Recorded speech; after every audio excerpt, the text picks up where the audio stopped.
Après avoir vu le workflow de Terraform de base, c'est-à-dire le write, l'init, le plan, le apply et le destroy, il faudrait que nous parlions un peu du format et du validate.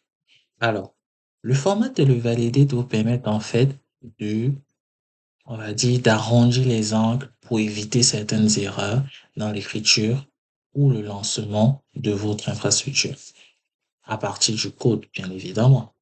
Donc, ici, comment voir la puissance du format? Je viens ici et je vais faire, par exemple, une erreur d'indentation. Je vais faire quelque chose du genre comme ça et je vais faire quelque chose du genre comme ceci. Si je fais un Terraform format, on actualise un peu, vous verrez que il est revenu à sa place, tout simplement. Ça permet d'arranger l'écriture du code, tout simplement. Maintenant, si je fais un Terraform validé, le Terraform validé va aller inspecter le code pour voir s'il n'y a pas des erreurs. Ça ne sera pas des erreurs de syntaxe, ça sera principalement des erreurs de d'association. Si vous pouvez écrire un bloc de code, vous renseignez tout ce que vous voulez. Et lorsque Terraform va faire son validé, il va voir si la logique que vous avez appliquée dans l'écriture de votre code est vraiment bonne. Si cette logique-là n'est pas bonne du tout, alors il va vous renvoyer une erreur. Il va vous dire exactement où se trouve l'erreur. L'avantage d'utiliser un validé avant le apply, c'est que vous êtes sûr que le code que vous avez suit la logique de Terraform et suit une bonne logique de création de ressources au niveau de votre plateforme.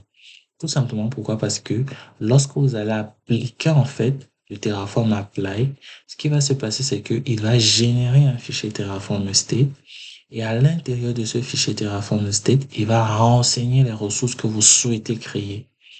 Et lorsque vous êtes en train d'accepter la validation, parce que c'est lors de la validation, donc lorsque vous allez faire un yes pour créer la ressource, qu'il va vous dire, OK, cette logique, si elle n'est pas bonne, ceci n'est pas bon, et d'autres ressources seront déjà créées, ce qui va casser en fait votre processus de provisionnement. Il faudrait éviter cela à tout prix. Donc, le format, ça sera pour arranger la syntaxe. Le validate, c'est pour voir la logique d'exécution de chaque bloc Terraform. L'init, ça sera pour le téléchargement de l'ensemble des providers ou plugins que vous aurez choisi.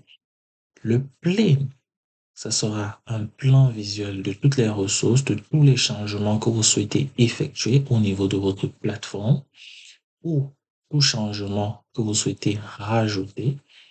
Ensuite, vous avez le apply qui confirme le changement et crée véritablement la ressource que vous souhaitez. Et enfin, nous avons le destroy qui correspond alors à la commande permettant de supprimer des ressources au niveau de la plateforme sur laquelle vous avez provisionné vos ressources. On se dit à bientôt et on se retrouve dans une autre vidéo.